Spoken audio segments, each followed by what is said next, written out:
कोलकाता में lady doctor को rape के बाद मारने वाला आरोपी संजय रॉय साइको किलर है या नहीं, इस बात का पता पुलिस को लगाना है।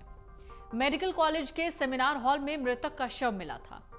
शव मिलने के बाद ही पूरे राज्य में हंगामा हुआ।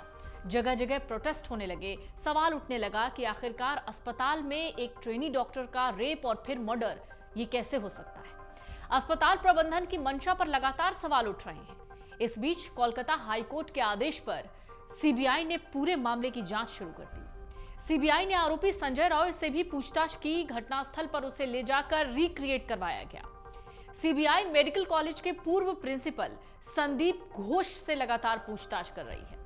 इस बीच शनिवार को सीबीआई की टीम आरोपी संजय के घर पर गई। उसकी मां से पूछताछ की। आरोपी की मां ने संजय रॉय के काले कारनामों का कच्चा चिट्ठा खोला। बहन ने भी फांसी की मांग की।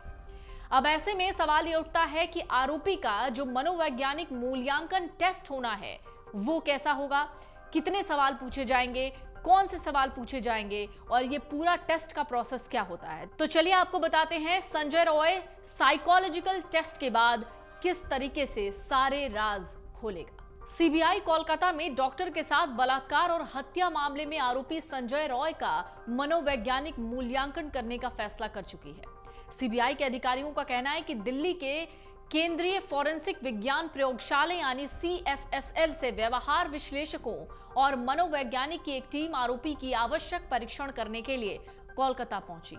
ये टीम आरोपी संजय रॉय से पूछताछ करेगी, उसके मनोवैज्ञानिक पहलुओं की जांच करेगी कि वो कोई साइको किलर है या नहीं।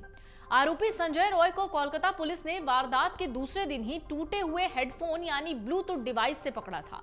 सीसीटीवी में भी वो दिखा था, जिसके बाद में पहचान की गई कि ये संजय रॉय ही है। संजय रॉय दरअसल सिविक वॉलंटियर कहा जाता है, यानी पुलिस वालों के साथ रहने वाला एक सहयोगी।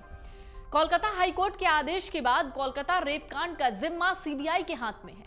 उसके बाद सीबीआई ने आरोपी को कोलकाता पुलिस से अपनी हिरासत में ले लिया है। उससे लगातार पूछताछ हो रही है। आरोपी ने पहले ही कोलकाता पुलिस के सामने अपने आरोप कबूल लिए हैं, लेकिन फिर से वही सवाल कि क्या उसने अकेले इस वारदात को अंजाम दिया है। अगर नहीं तो बाकियों के नाम वो क्यों नहीं खोल रहा। आपको बता दें 31 साल की स्नातकोत्तर प्रशिक्षु डॉक्टर का शव RG Kar medical college and hospital के सेमिनार हॉल में 9 अगस्त को मिला। आरोपी ने कथित रूप से रेप करके उसकी हत्या की। इस सिलसिले में कोलकाता पुलिस के सिविक वॉलंटियर संजय रॉय को गिरफ्तार किया गया।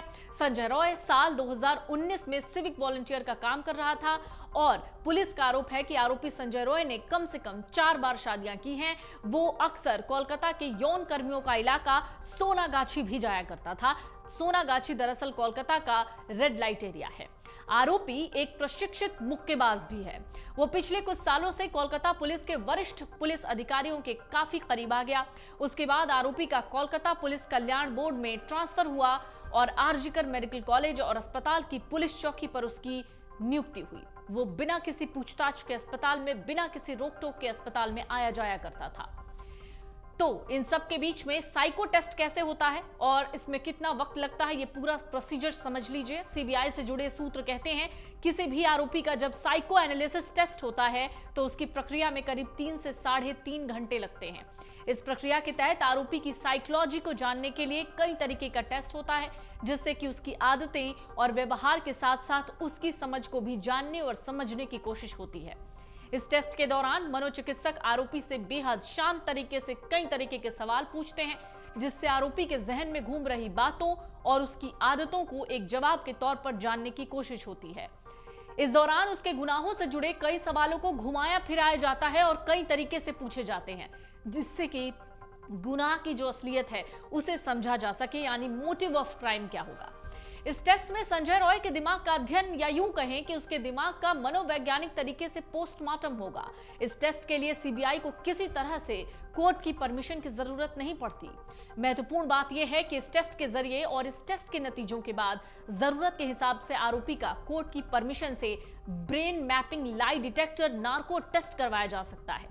इस टेस्ट में सीबीआई लेयर्ड वॉइस एनालिसिस यानी झूठ पकड़ने के उपकरण में संजय रॉय की आवाज को डाल सकती है। उस वॉइस के जरिए यह पता चल सकता है कि आरोपी से जो सवाल पूछे गए उनके जवाब देते वक्त वो सच बोल रहा था या नहीं।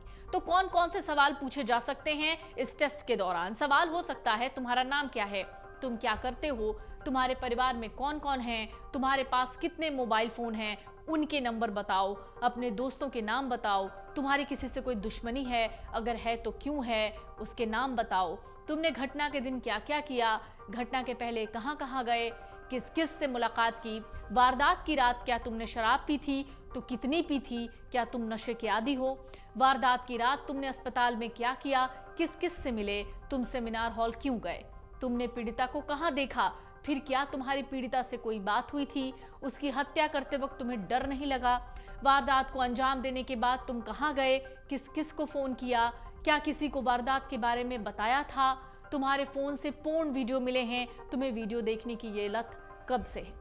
कुछ इस तरीके के सवाल, और उम्मीद करते हैं कि इन सवालों के जवाब देने के साथ ही संजय रॉय उन नामों का पर्दाफाश भी करेगा जो लेडी डॉक्टर की हत्या से जुड़े हुए हैं। अगर आप ये वीडियो YouTube पर देख रहे हैं तो हमारे चैनल को सब्सक्राइब करें और बेल आइकन को दबाना ना भूलें। अगर आप Facebook पर ये वीडियो देख रहे हैं तो हमारे पेज को लाइक करें।